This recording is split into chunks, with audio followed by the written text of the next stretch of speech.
Joustler, and involved that screen which you can see folded down on the tank. That raised up to the level of the turret, and it caused the vehicle to float. It's driven in the water by a propeller at the back and becomes an amphibian. Now, the actual Valentine wasn't used on D-Day. They used training in Britain and operationally in Italy, but the vehicle we used on D-Day with the D-Day appliance attached. The great advantage of the Sherman was that it could travel in the water with the gun pointed forwards. The Valentine had to reverse its turret because the gun was in the way of the screen. That meant when it landed, it was supposed to turn its turret round before it could fire. That's quite an interesting arrangement. This is the 6-pounder equipped version of the Valentine. It's beginning to get a bit cramped inside the turret. It's powered by a GM diesel rather than any other engine in the back, and has what's known as the carbon bright idea of suspension. And that's really an unusual vehicle to see here. It's been restored, it's been rebuilt in fact from virtually a wreck. My chap with John Pearson, and it is a remarkable vehicle.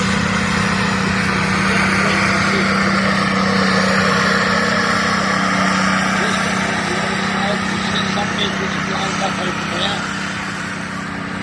to show themselves off. The Valentine's coming round again. You've got the driver in front, 2 men in the turret, and a 6-pounder gun for when you really need it. But it was probably a little bit long in the tooth for D-Day.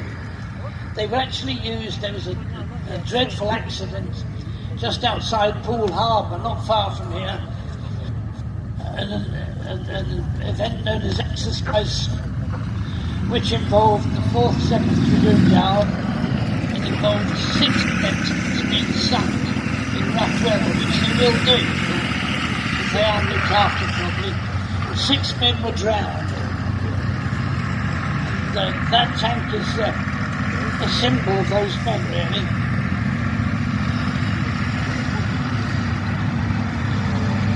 Now, this next vehicle is a Stuart M3A1, a Stuart 3 British terminology. It's painted in desert colours, but the same machines were used on D, mainly as reconnaissance vehicles. It's armed with a 37mm gun, which is the American equivalent of our 2-pounder, quite a hard-hitting weapon, capable of a slight amount of a high explosive firing as well. The tank's powered by a 7-cylinder Continental radial engine, a big aircraft engine in the back, which is one of the reasons it's so flipping noisy. It has a suspension, it's a version of the vertical suspension seen on the Sherman tank, except it has it smaller and has a large idler at the back to extend the track length from the ground. This idea is called by the Navy generals who fought in the American Civil War. It's a tribute to Churchill. He put out a diktat really saying that they would only bear the names of these generals and not the rank of general, in case that confused anybody thinking of real generals. So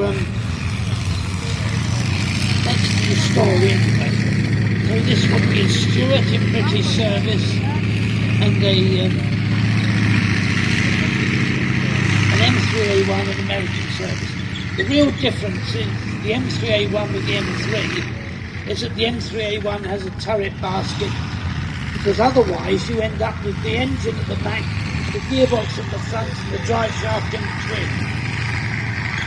Now we've got 2 Shermans coming in now.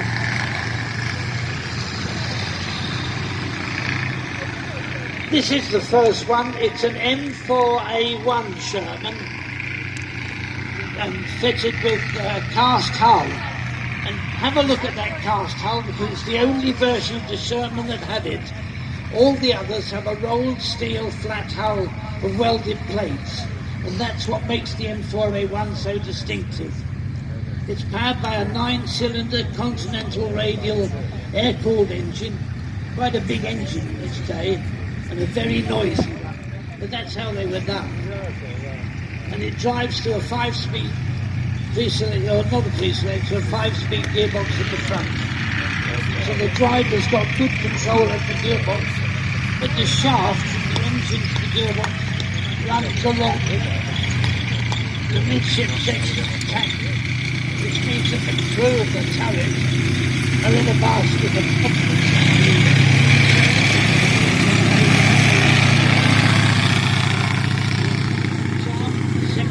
75mm gun with a coaxial Browning alongside it. There's another Browning in the hull, which is fired by the chap sitting next to the driver, who is normally known as gun American terminology. That's the M4A1, known as the Sherman 2 in the British service. And in that particular version, you'll notice some of the aftermarket armour, which has been added, covering the areas inside which are most vulnerable, where ammunition is stored. Now the next German we're bringing in, it's quite interesting. It's got the British 17-pounder anti-tank gun on the turret, giving it a bit more room than the gun Sherman normally have.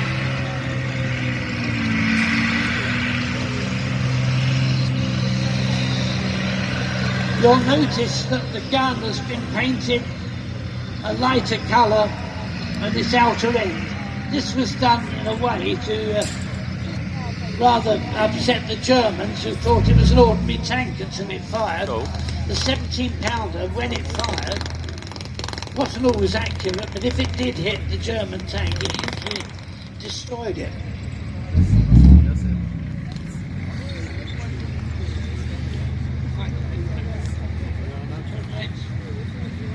Right, try that. Now, you can see those two tanks parked side by side. In a minute, when the Firefly finishes his round, you'll be able to see and compare the structure of the cast hull of the M4A1 with the welded hull of the M4A4. You can always identify the M4A4. It's fitted with the Chrysler multi-bank engine, which is a 30-cylinder engine made of ordinary 6-cylinder engines, plus the round one and crankcase. It's quite an amazing setup. It's a bit longer.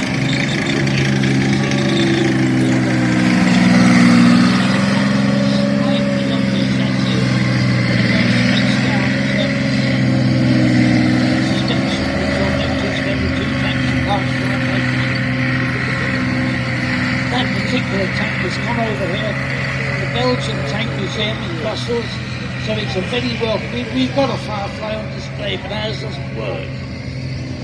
There's a fully operational one, so that really is something to see. Now he's going round, and the idea is he pulls up behind the M4A1, so you can compare the two. The cast hull of the Sherman 1 and the welded hull on the Sherman 5. Quite an interesting comparison. Now this last vehicle, unfortunately, isn't really a D-Day vehicle. German vehicles are rare and hard to get. This is a Hetzer built in Czechoslovakia, but under German control. They weren't to be seen on D-Day, but they did turn up later on in the war and proved to be rather a deadly vehicle because they were very low, armed with a 75mm gun. They could take up a good ambush position, and it meant that the British or Americans knew about the presence of this tank was when it fired its gun. It was too late for the first one, but it meant that somebody else had to take it out. Now the Hetzer's based on the old Czech 38T tank. It's powered by a Praga 6-cylinder petrol engine.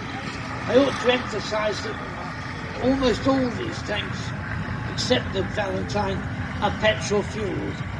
People think of them, especially the big German ones, as being diesel powered going on. They almost invariably have a petrol engine in there somewhere. In case of the big ones like the tanker, we don't have them. They don't have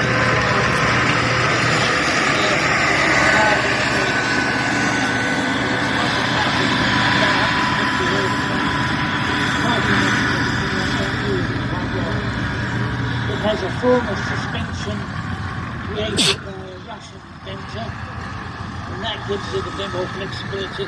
But when the British evaluated an ordinary 38T before the war, we found it a little bit too difficult to drive, a little bit hard, a bit harsh at least than we were used to. So we didn't adopt it. The Germans did, but they didn't have much choice. So there's a selection of vehicles that all have some relationship with D-Day. And with that, we'll leave it at this point. Pass you on. Cheers. Ladies and gentlemen, a round of applause for David Fletcher, who's, as you know, Tank Museum stalwart, self-taught as well. All that information is totally self-taught. So, David, thank you very much.